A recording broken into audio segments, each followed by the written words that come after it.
አድማጭ ተመልካቾቻችን እንደምን ከረማችሁ? እንደገና በድጋሚ ደግሞ በሆፕ ቻናል ኢትዮጵያ በምግብ ዝግጅት ተመልሰን መጥተናል። እናንተም በያላችሁበት እንኳን ደህና ቆያችሁን። ዛሬ ደግሞ አንድ የምግብ አሰራር አሳያችኋለሁ። ከዛ በፊት ጸሎት አድርገን እንጀምራለን። እንጸልይ። እግዚአብሔር አምላካችን ሆይ እጅግ አድርገን እናመሰግንሃለን። ሁላችንንም ደግሞ ምሕረትህ ስለበዛልን ያለንበት ስለጠበቅከን ምን በላውን ሁሉ ደግሞ ስላዘጋጀህልን ጤናማ ምግብ ስለሰጠህን እናመሰግንሃለን። ለሰጠህን ምግብ ደግሞ ጌታ አንተ እንድናከብር ለህይወታችን የሚጠቅመን የሚረባንን ደግሞ እንድናውቅ አእምሯችን እንድትከፍትልን በነገር ሁሉ እንድናከብርህ አንተ እርዳን። በጌታ በኢየሱስ ክርስቶስ ስም አሜን። ዛሬ ደግሞ አድማጭ ተመልካቾቻችን ዘንላችሁ የመጣነው የምግብ አሰራር ቀለል ያለ ነው። ብዙ ከባድ የምግብ አይነት በዚህ ቦታ ላይ እየሰራን አናሳያችሁም። ቀላልና በእጃችን በቤታችን በአካባቢያችን በብዙ ገበያ ላይ እና በብዙ ቦታ ላይ የሚገኙ የምግብ አይነቶችን ነው የምናሳያችሁ። ዛሬ ሽምብራን ነው ይዤ የመጣሁት። ሽምብራ ይሄኛውን ዱቤ ሽምብራን ነው እኔ የተጠቀምኩት። ምናልባት ይሄኛውን ሽምብራም በደንብ ለቅመን አጥበን ለ12 ሰዓት ያህል በውሃ እንዘፈዝፈዋለን። ጠንካራ ስለሆነ አይርስም። ከዛ በውሃ ከራሰ በኋላ ከ12 ሰዓት በኋላ ውሃውን ደፍተን በደንብ እናበስለዋለን። ከበሰለ በኋላ ይሄንን ይመስላል። እኔ ለስራውን ለማቅለል አብስዬ ነው ያመጣሁት። ልዩነቱን ማየት ትችላላችሁ። ውሃ ሲነከርና ሲበስል ልዩነቱ ይሄንን ይመስላል። ግን ይሄኛውን ሽምብራ ነው የተጠቀምኩት።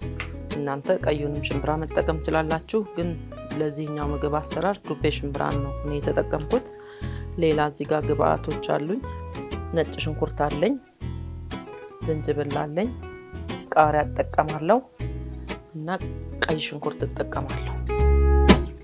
እነዚህን በመጠቀም ነው። ሌላው ደግሞ ከሙን የሚባል የቅመም አይነት እንጠቀማለን። ቴስቱን በጣም ያጣፍጥልናል። አምሰዋለሁ። ይሄንን ይመስላል ከሙን የሚባለው ይሄ ነው። ይሄንን እንግዲህ የማታውቁ ከሙን ብዙ ጊዜ መከለሻ ቅመም ውስጥ ይገባል፣ ግን በምግብ ቴስት ላይ በጣም ከፍተኛ ሚና አለውና ጥቅምም አለው። መጥበሻዬን አግልና እሱን ሞቅ ሞቅ አድርገዋለሁ። በእሳት ሞቅ ሲል ነው ትንሽ ጣዕሙ የሚመጣው። እንደዚህ ያደርገውና ጠብሰን ቆላዋለሁ።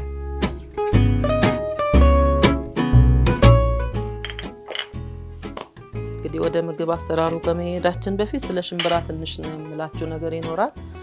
መጥበሻችንን እስከሚሞቅ ድረስ እንግዲህ ሽምብራ በብዙ መልኩ እንጠቀመዋለን። በአብዛኛው ቆሎ እንጠቀመዋለን። ማንም ሰው በቆሎ መልክ በንፍሮ መልክ ይጠቀመዋል። ከዛ ባለፈ ደግሞ የሽምብራ ፍትፍት እንጠቀማለን። በእንጀራ ፍትፍተን ልክ እንደዚሁ ከቀቀልነው በኋላ ምናልባት ላንዘፈዝፈው እንችላለን። ዳይሬክት ቀቅለን ከበሰለ በኋላ ሽንኩርትና ሌሎች ግብአቶችን በመጠቀም ይሄኛው እንዳያርብን ትንሽ ብቻ ነው ሞቅ እንዲል የምንፈልገው። ለማሳየት ያህል ነው ለእናንተ ይሄንን ያደረኩት። እና ሽምብራ በጣም ብዙ ጥቅም እንዳለው ለጤንነታችን ይታወቃል። የልብ ጤንነትን ለመጠበቅ ይረዳል። በደም ውስጥ ያለውን ደግሞ የስኳርን መጠን ይቆጣጠርልናል። እንግዲህ ሽምብራ በምንመገብበት ጊዜ በጣም ብዙ ጥቅም አለው። አንድ ምግብ ስንመገብ ዝም ብሎ ሆድ ለመሙላት ብቻ ሳይሆን ጥቅሙንም እያሰብን እያወቅን ስንመገብ በጣም ተጠቃሚዎች እንሆናለን። ይሄ እንግዲህ ትንሽ ከለሩን ቀየር እያደረገ ነው፣ እያያችሁት ነው። ብዙ አይደለም፣ ትንሽ ነው የምንጠቀመው። የመጥበሻው ግለት ራሱ ስለሚበቃው ምድጃችን እናጠፋለን እስክንጀምር ድረስ።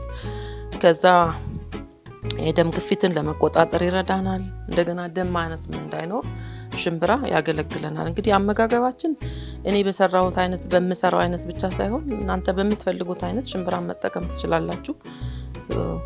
ክብደትን ደግሞ ለመቆጣጠር ይረዳል። ብዙ ጊዜ ሰዎች ሲወፍሩ ሽምብራ ይመገባሉ። አንደኛ ቶሎ የመጥገብ ባህሪ ያለው ሽምብራ ሲበላ ብዙ እንዳንበላ ያደርገንና ክብደታችንን ለመቆጣጠር ይረዳናል። እንደገና ደግሞ በጣም ትልቅ ጥቅም ያለው ድርቀት እንዳይዘን ሽምብራ በጣም ጠቃሚ ምግብ ነው። የሰገራ ድርቀት ሲኖር ኪንታሮት ያለባቸው ሰዎች ይህንን ምግብ በጣም በብዛት ይመገባሉ። ምክንያቱም ሆድን የማለስለስና ድርቀት እንዳይኖር ይረዳናል። እና እንግዲህ ሽምብራን እንድትጠቀሙ እናደፋፍራችኋለን። ሌላው ጤና አዳም እንጨምርበታለን። በኋላ ወደ አሰራሩ ስንመጣ አሳያችኋለሁ።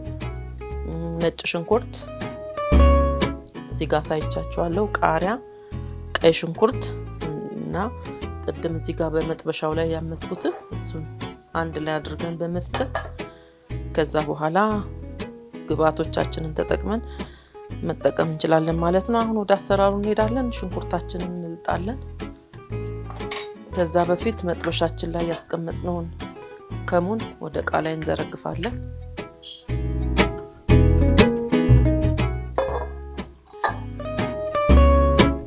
ከዚህ በኋላ ምድጃ ብዙ አንጠቀምም። ቀይ ሽንኩርታችንን ልጠን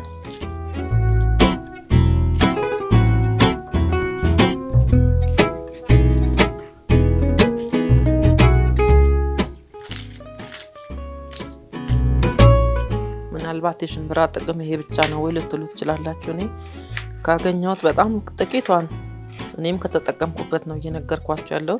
ሽንኩርታችንን ጎረድ ጎረድ ብናደርገው ችግር የለውም። በመፍጫ ስለምንፈጨው ብዙ መድቀቅ አይጠበቅበትም።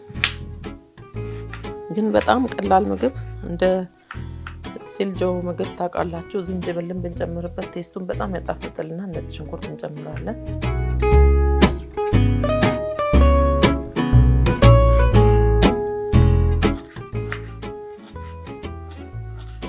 እንዳይበዛብን በትንሹ መጠቀም እንችላለን። ይሄን በመፍጫ ውስጥ ስለምንጨምረው ችግር የለውም።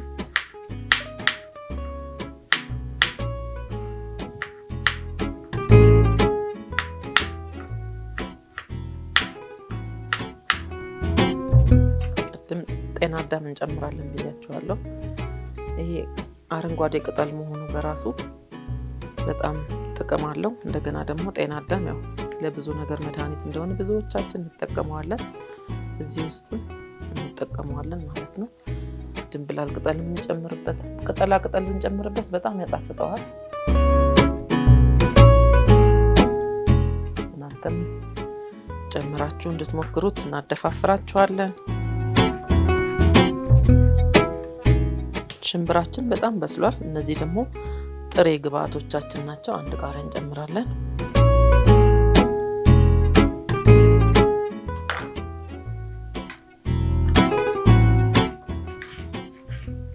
እንደነገርኳችሁ ለፈጨው ስለሆነ ነው እንደዚህ ጎረድ ጎረድ ያደረኩት። እንግዲህ እነዚህን ግብአቶች በመጨመር ወደ ጁስ መፍጫችን ላይ አድርገን የሽንኩርት መፍጫም በፈለጋችሁት እናንተ በሚመቻችሁ መፍጫ ላይ አድርጋችሁ መጠቀም ትችላላችሁ ማለት ነው። እኔ ዛሬ በጁስ መፍጫ ነው እየተጠቀምኩ ያለሁት። ወደ መፍጫችን እንጀምራለን። እነዚህ ጥሬ መሆናቸው በራሱ ደግሞ በጣም ለምግባችን ጣዕምና እንደገና ደግሞ ለጤንነታችን ጠቃሚ ነገሮች። አሁን ነጭ ሽንኩርትን፣ ቃሪያን፣ ቀይ ሽንኩርትን በጥሬው ብዙዎቻችን አንመገብም። ስለዚህ እንደዚህ አድርገን ስንበላ ደግሞ ለጤንነታችን በጣም ጠቃሚ ነገር። ቅድም ሞቅ ሞቅ ያደረኩትን ከሙን ለቅሜ አስተካክዬ ነው ያመጣሁት። አንዳንድ ቆሻሻ ስለሚኖረው በደንብ መለቀም አለበት። እንጨምረዋለን፣ አብረን እንፈጨዋለን። እዚህ ጋር ያዘጋጀሁትን ግብአት እንጨምራለን። እናንተ ይሄ በጣም ለብዙ ሰው ይሆናል። ለምትፈልጉትን ያህል መጠን መጠቀም ትችላላችሁ። እኔ የተወሰነውን ተጠቅሜያለሁ። መፍጨቱን እንሄዳለን። ጁስ መፍጫችንን እናዘጋጅና እዚህ ጋር አድርገን እየፈጨው አሳያችኋለሁ። መፍጫ በምትፈልጉት አይነት መፍጨት ትችላላችሁ እናንተ።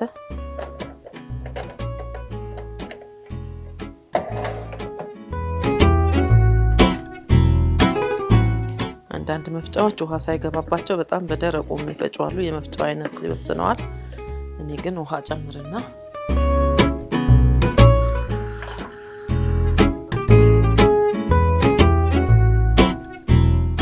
አሁን እዚህ ላይ ከተቻለ የወይራ ዘይት ቢጨምርበት ጥሩ ነው። ካልሆነም ደግሞ ሰንፍላወርም ቤት የምንጠቀመውን ዘይት አይነት መጠቀም እንችላለን። ትንሽ እንጨምርበታለን ለጣዕም።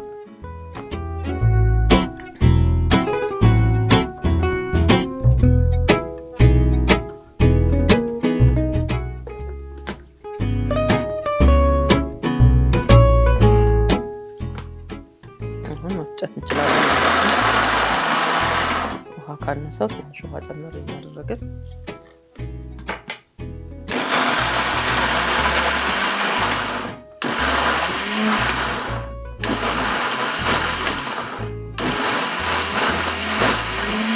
ትንሽ ወፈር ስላለበት ውሃ ጠብ እያደረግን እንፈጫለን።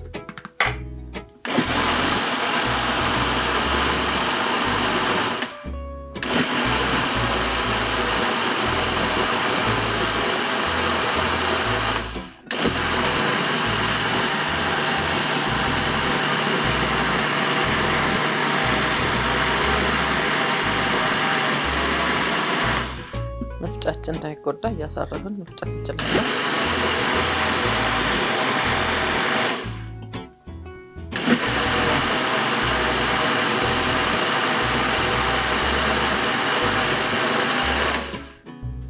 ቅጠሉ ራሱ ሌላ ከለር ሰጥቶታል። በጣም ያምራል።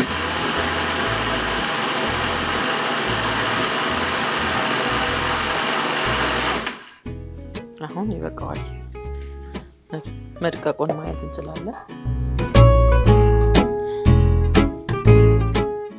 አሁን በደንብ ተፈጭቶልናል። መድቀቁ በእናንተ በምርጫችሁ እንደምትፈልጉት ማድቀቅ ይቻላል። ይሄ ይበቃዋል። መቅመስ ይቻላል። ቴስቱ በጣም ይጣፍጣል።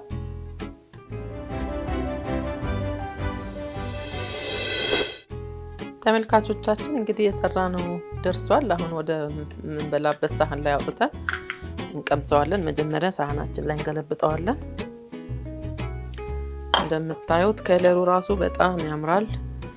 ደግሞ ለጤና እንዴት ጠቃሚ ነገሮች እንደገቡ እዚህ ላይ ብዙ መድኃኒት የሚሆኑ ምግቦች ገብተዋል። በጣም የሚጣፍጥ ነው የሚሆነው። እኔ ለ2-3 ሰው የሚሆን ነው የሰራሁት። እንግዲህ እናንተ ብዙ አድርጋችሁ መስራት ትችላላችሁ። ፕሮግራም ሲኖራችሁ ዘይትም የለውም፣ በጣም ትንሽ ነው ያለው። በጣም ደግሞ የሚጠቅም ምግብ ነው። ይሄንን ይመስላል። እናንተም ሰርታችሁ እንድትበሉ እናበረታታለን። እንጀራችን ጥቁር ጤፍ ነው። እንደዚህ አድርገን ከሌላ ወጥ ጋራ ሳይድ አድርገን መብላት እንችላለን። እናንተም ሞክሩት። በጣም ነው የሚጣፍጠው። እኔ ቀምሼ ያሳያችኋለሁ።